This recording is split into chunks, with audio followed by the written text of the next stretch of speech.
Hey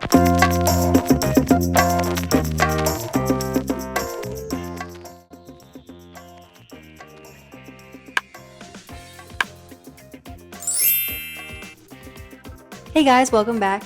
So if you've been around my channel for a while, you've definitely heard of the food boxes that the school I teach at gives out to families, teachers, staff, about every other week. And every food box is filled with all kinds of different fresh produce, and then typically one mystery protein.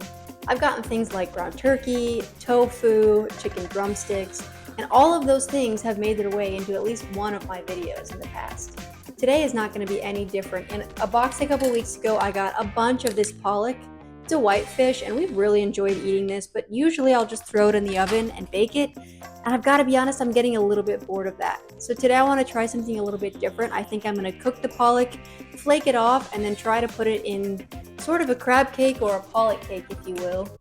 Serve that over a nice salad. I'm going to make a homemade lemon remoulade. I think it's going to be delicious. Let's get started. Alright, we're going to start by getting our Pollack in the oven. I'm laying those out into a glass Pyrex. And I'm just going to oil them and gently salt and pepper them. The reason they only need salt and pepper is because once they're cooked, we're going to flake them up and put them into a mixture with a lot of other spices and condiments. And by the power of movie magic, just like that, they're done. My flaking method today is going to involve these tongs and a fork, and I'm just going to use them to pull these pieces of fish apart into pretty small pieces. And once our fish is all flaked up, it's going to be ready to throw into our mixture, which will include a number of things. First thing we're going to put in there is mayo. Are you one of those people who's like a mayo supremacist and is a staunch supporter of one particular mayo brand? Leave a comment, let me know. Personally, I think they all taste the same. Maybe that's a hot take. I don't know. Worcestershire. Garlic powder. Celery salt.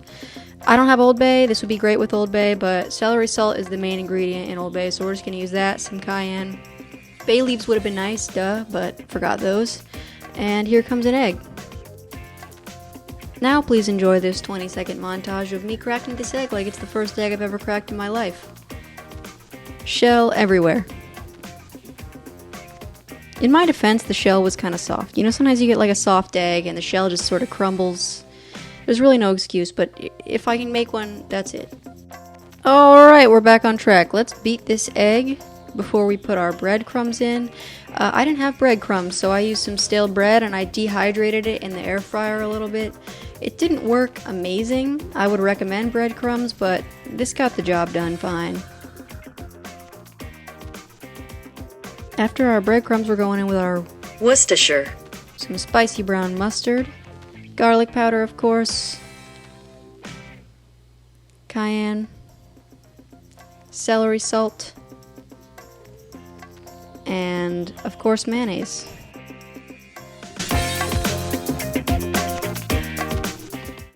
Once our pan is nice and hot, I'm going in with some grapeseed oil. I like frying in grapeseed oil because it has a really high smoke point, which means you can get it pretty hot without burning it.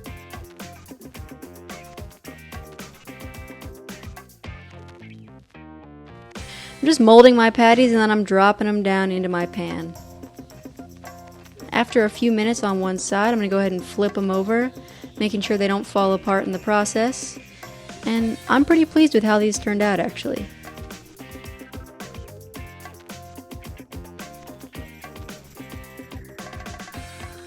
After they spend a few more minutes cooking, I decide to finish them off in the air fryer because I start to get worried that the bottom is going to get too brown before the inside's finished cooking. While our cakes are finishing up in the air fryer, let's get started on our remoulade. If you're one of those weirdos who doesn't like mayonnaise, you should probably be gone already, but if you stuck around, grow up and try this recipe. For the most part, we're going to use the same ingredients that we've been using this whole time, but we're also going to put in some Greek yogurt and some lemon juice before we mix that all together. And without further ado, let's plate. First, I'm going in with a nice fresh kale salad. I'm going to squeeze some lemon juice over the top of that before laying down my Pollack cake on top of its nice new bed. Finally, we're just going to drizzle our remoulade over the top. And bon appetit!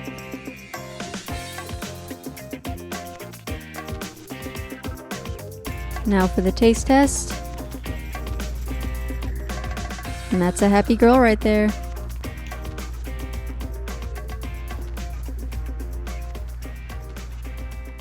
If you want to support this channel and get access to exclusive features, you can head to my Patreon, Homemade Michelin Star. The link's in the description, along with the full recipe and step-by-step instructions. As always, don't forget to like, subscribe, and turn on notifications so you never miss a video.